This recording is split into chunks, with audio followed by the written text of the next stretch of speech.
Hello എല്ലാവർക്കും പുതിയൊരു വീഡിയോയിലേക്ക് വീണ്ടും സ്വാഗതം.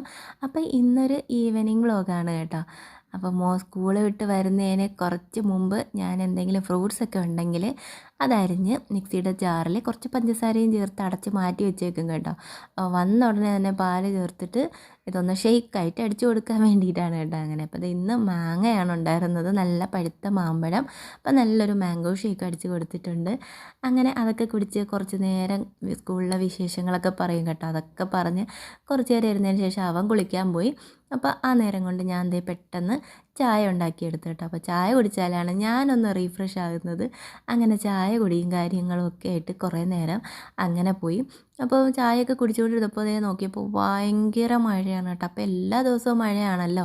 മഴയെന്ന് മാത്രമല്ല ഭയങ്കര കാറ്റും വലിയൊരു സൗണ്ടും മഴയും ഒക്കെ വന്നു കേട്ടോ. അങ്ങനെ ആകെ പേടിച്ച് കുറച്ച് നേരം ഒക്കെ നോക്കി നിന്ന് കേട്ടോ. അപ്പോൾ അത് വന്ന പോലെ തന്നെ തിരിച്ചും പോയി കേട്ടോ. പെട്ടെന്നൊരു മഴയും കാറ്റും ഒരു ഭൂകമ്പം കണക്ക് വന്നു. പെട്ടെന്ന് തന്നെ കുറയുകയും ചെയ്തു കേട്ടോ. അപ്പോൾ ഇനി കുറച്ച് കഴിയുമ്പോൾ വീണ്ടും വരും കേട്ടോ. അപ്പോൾ ഇത് തന്നെയാണല്ലോ പരിപാടി. അപ്പോൾ ആ നേരം കൊണ്ട് ഞാൻ നേരത്തെ കഴുകി വെച്ചിട്ടുണ്ടായിരുന്ന പാത്രങ്ങളൊക്കെ വെള്ളം ഒന്ന് തോർന്നിരിപ്പുണ്ടായിരുന്നു കേട്ടോ. അങ്ങനെ അതൊക്കെ എടുത്ത് മാറ്റി വെച്ചിട്ട് അടുത്ത പാത്രങ്ങൾ കഴുകിയത് ആ ഒരു ബാസ്ക്കറ്റ് ഫില്ല് ചെയ്യാൻ കേട്ടോ. അപ്പോൾ ഈ ബാസ്ക്കറ്റ് വിചാരിക്കും കേട്ടോ, ഒരു നേരം പോലും എനിക്കൊരു റെസ്റ്റ് ഇല്ലയെന്ന്. എപ്പോഴും അതിലിങ്ങനെ പാത്രങ്ങൾ നിറഞ്ഞുകൊണ്ടിരിക്കും. അപ്പോൾ അതാ ചായ കുടിച്ചതും ഒക്കെ ആയിട്ടുള്ള എല്ലാ പാത്രങ്ങളും കഴുകി മാറ്റിയൊക്കെ വെച്ചിട്ട് ഇനിയുള്ള ടൈമെന്ന് പറഞ്ഞു കഴിഞ്ഞാൽ പഠിപ്പിക്കലാണ് കേട്ടോ. പഠിപ്പിക്കലല്ല, ഇവിടെ യുദ്ധമാണ് നടക്കുന്നത്. വൈകുന്നേരം ഒരു 5 മണി മുതൽ തുടങ്ങുന്ന ബഹളമാണ് കേട്ടോ.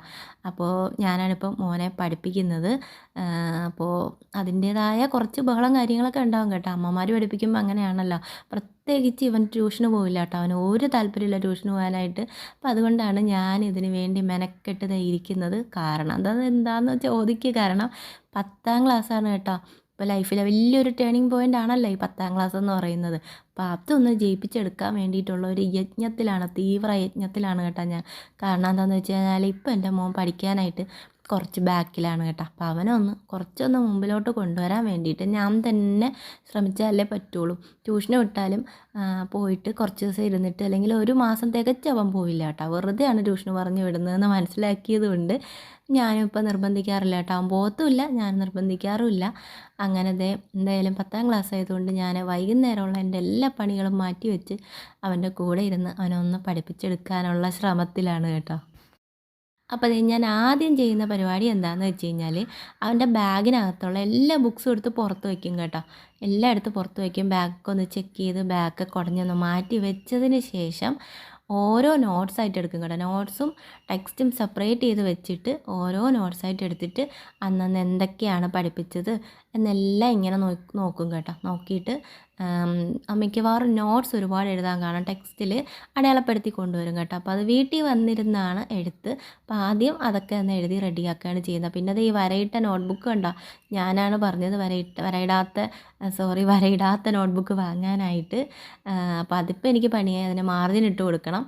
അപ്പോൾ ആ പരിപാടിയൊക്കെ കഴിഞ്ഞിരുന്നപ്പോഴാണ് ബുക്ക് പൊതിയുക. അതായത് സ്കൂൾ തുറന്നിട്ട് ഇപ്പോൾ ഒരു മാസത്തോളം ആയെങ്കിലും ഇപ്പോഴും ബുക്ക് പൊതിയുന്നത് ഞാനായിരിക്കും കേട്ടോ. കാരണം എന്താണെന്ന് വെച്ച് കഴിഞ്ഞാൽ ആദ്യം നമ്മൾ തീരുമാനിച്ചിരുന്നത് ബുക്ക് പൊതിയണ്ട എന്നായിരുന്നു തീരുമാനിച്ചിരുന്നത് കേട്ടോ.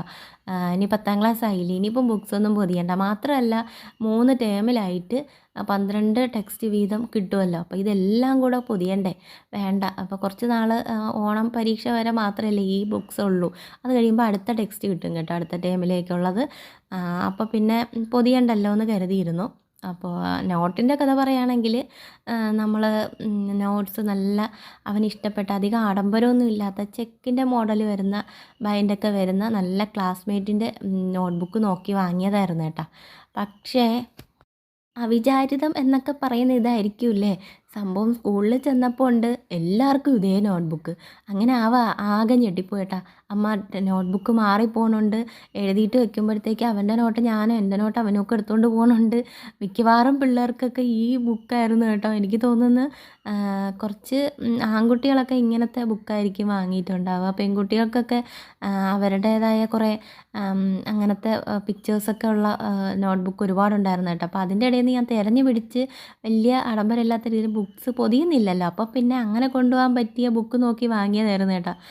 അപ്പോൾ നോക്കിയപ്പോൾ മിക്കവാറും പിള്ളേരിൽ യൂണിഫോം പോലെ ഈ ഒരു നോട്ട്ബുക്കാണ് ഉണ്ടായിരുന്നത് കേട്ടോ. അപ്പോൾ നോട്ട്ബുക്ക് കുറേ പേരൊന്നും പൊതിഞ്ഞിട്ടും ഉണ്ടായിരുന്നില്ല. അപ്പോൾ ആകെ നോട്ട് മാറിപ്പോകുന്നെന്ന് പറഞ്ഞ് അങ്ങനെ ആകെ ബഹളമായി കേട്ടോ. അപ്പോൾ അതുകൊണ്ടാണ് നോട്ട് പൊതിയാൻ തീരുമാനിച്ചത്. പിന്നെ ടെക്സ്റ്റ് പൊതിയാനുള്ള കാരണം എന്താണെന്ന് വെച്ച് കഴിഞ്ഞാൽ ചില കുട്ടികളൊന്നും കറക്റ്റായിട്ട് ക്ലാസ്സിൽ ടെക്സ്റ്റ് കൊണ്ടുവരില്ല കേട്ടോ. എന്നിട്ട് ടീച്ചർ ടെക്സ്റ്റ് കൊണ്ടുവരാത്തവരെ എണീപ്പിച്ച് നിർത്തുന്ന സമയത്ത് ഈ പിള്ളേരെന്ത് ചെയ്യും, ഈ പൊതിയാത്ത ബുക്സ് ഇരിക്കുന്നതിനെ എടുത്തിട്ട് പെട്ടെന്ന് പേര് വെട്ടിയിട്ട് അവരുടെ പേര് എഴുതി വെക്കും കേട്ടോ. അങ്ങനെ 2 തവണ പണി കിട്ടിയതോടുകൂടി എൻ്റെ മോനാകെ ടെൻഷനും വിഷമമൊക്കെ, അമ്മ എങ്ങനെയെങ്കിലും എനിക്കൊന്ന് ബുക്ക് പൊതിഞ്ഞതാ എന്നുള്ളൊരവസ്ഥയിൽ വന്നെത്തി കേട്ടോ. അങ്ങനെ ഇന്നത്തെ ദിവസം അവൻ നിർബന്ധിച്ച് പറഞ്ഞു കേട്ടോ, ഇനി ബുക്ക് പൊതിയാണ്ട് ഞാൻ സ്കൂളിൽ പോവില്ല എന്ന് പറഞ്ഞു. അങ്ങനെ ആണ് ഞാൻ കുറച്ച് പഴയ പേപ്പറൊക്കെ ഉണ്ടായിരുന്നു കേട്ടോ, പണ്ട് വാങ്ങിയതിൽ, കഴിഞ്ഞ വർഷം വാങ്ങിയതിൽ ബാലൻസ് ഒക്കെ ഉണ്ടായിരുന്നു കേട്ടോ ബുക്ക് പൊതിയാനുള്ള പേപ്പറൊക്കെ. അങ്ങനെ അതൊക്കെ വെച്ച് ഞാൻ എന്തായാലും ബുക്സ് എല്ലാം പൊതിഞ്ഞു. പിന്നെ എന്തായാലും ഒരു 3 ടെക്സ്റ്റും കൂടെ അല്ലേ ഉള്ളൂ, ബാക്കിയെല്ലാം പൊതിഞ്ഞു കഴിഞ്ഞു കേട്ടോ. ടെക്സ്റ്റും നോട്ടും എല്ലാം പൊതിഞ്ഞു കഴിഞ്ഞു. പിന്നെ നെയിം സ്റ്റിപ്പ് വാങ്ങണം, അത്രയേ ഉള്ളൂ. നെയിം സ്റ്റിപ്പ് ഇല്ലായിരുന്നല്ലോ, അപ്പോൾ അതുകൊണ്ട് നെയിം സ്റ്റിപ്പും കൂടെ ഒട്ടിച്ചു കൊടുത്താൽ സംഭവം തീരും. അപ്പോൾ എന്തായാലും അത്രയും കഴിഞ്ഞപ്പോഴേക്കും ഒരുപാട് സമയമായിട്ടോ. അപ്പോൾ ഇനിയിപ്പോൾ തട്ടിക്കൂട്ട് രീതിയിൽ എന്തെങ്കിലും ഒന്ന് ഉണ്ടാക്കിയെടുക്കണം. അപ്പോൾ എല്ലാ ദിവസവും ഇറച്ചിയും മീനൊക്കെ ഉണ്ടല്ലോ, അപ്പോൾ അതുകൊണ്ട് ഇന്ന് എന്തായാലും സിമ്പിളാക്കാമെന്ന് കരുതി ഒരു മുളക്, വെളുത്തുള്ളിയും അങ്ങനെയൊക്കെ ഇട്ടിട്ട്, വെളുത്തുള്ളിയുടെ ടേസ്റ്റാണ് കേട്ടോ കുറച്ച് കൂടുതലായിട്ട് നിൽക്കേണ്ടത്, നല്ല ടേസ്റ്റാണ്. വെളുത്തുള്ളിയും ചെറിയ ഉള്ളിയും കൂടെ ഒന്ന് എണ്ണയിലൊന്ന് വശക്കിയെടുക്കുക. അതിനുശേഷം നമ്മൾ ഈ ഒരു വറ്റൽമുളക് കൂടെ ഇട്ടൊന്ന്, ആദ്യം വറ്റൽമുളക് ഒന്ന് വറുത്ത് കോരിയിട്ട് ആ എണ്ണയിൽ ഉള്ളി ഇടുന്നതായിരിക്കും നല്ലത്. അപ്പോൾ ഈ ഒരു വറ്റൽമുളക് ഇത്രയൊന്നും വേണ്ട കേട്ടോ, ഇത് ഉണ്ടായിട്ട് ഇരിക്കുന്നതുകൊണ്ട് ഞാൻ വിചാരിച്ചു വലിയ എരിവൊന്നും കാണില്ല എന്ന്. ഭയങ്കര എരിവായിരുന്നു കേട്ടോ. അപ്പോൾ ഇതിൻ്റെ ഒരു പകുതി മതിയാവും. ഒന്ന് വറുത്ത് മാറ്റിയെടുക്കുക. അതിനുശേഷം നമ്മൾ ഉള്ളിയൊക്കെ ഒന്ന് വെന്ത് കിട്ടണം, ഉള്ളിയും അതുപോലെ തന്നെ വെളുത്തുള്ളിയൊക്കെ ഒന്ന് വെന്ത് കിട്ടുന്ന രീതിയിലൊന്ന് വരട്ടിയെടുക്കുക. അതിനുശേഷം തണുക്കുമ്പോൾ ഉപ്പും ചേർത്തിട്ട് മിക്സിയുടെ ജാറിലൊന്ന് അരച്ചെടുക്കുക, അത്രയേ ഉള്ളൂ കേട്ടോ. അപ്പം ഇന്ന് സിമ്പിളായിട്ടുള്ളൊരു കൂട്ടാനാണ് രാത്രി ഉണ്ടായിരുന്നത്. അങ്ങനെ എൻ്റെ രാത്രിത്തെ അടുക്കളപ്പണിയും കഴിഞ്ഞു. ഇത്രയും കഴിഞ്ഞപ്പോഴേക്കും സമയം ഏതാണ്ട് 9:30 ആയിട്ടുണ്ട് കേട്ടോ. പിന്നെ ഭക്ഷണമൊക്കെ കഴിച്ചിട്ട് കിടന്നുറങ്ങുകയാണ് ചെയ്തത്. അപ്പോൾ ഇന്നത്തെ വിശേഷങ്ങൾ ഇത്രയൊക്കെ ഉള്ളൂ. പിന്നെ എനിക്ക് ഒരു കാര്യം പറയാനുള്ളത്, എന്നെ സപ്പോർട്ട് ചെയ്യുന്ന കുറച്ച് പേരുണ്ട് കേട്ടോ.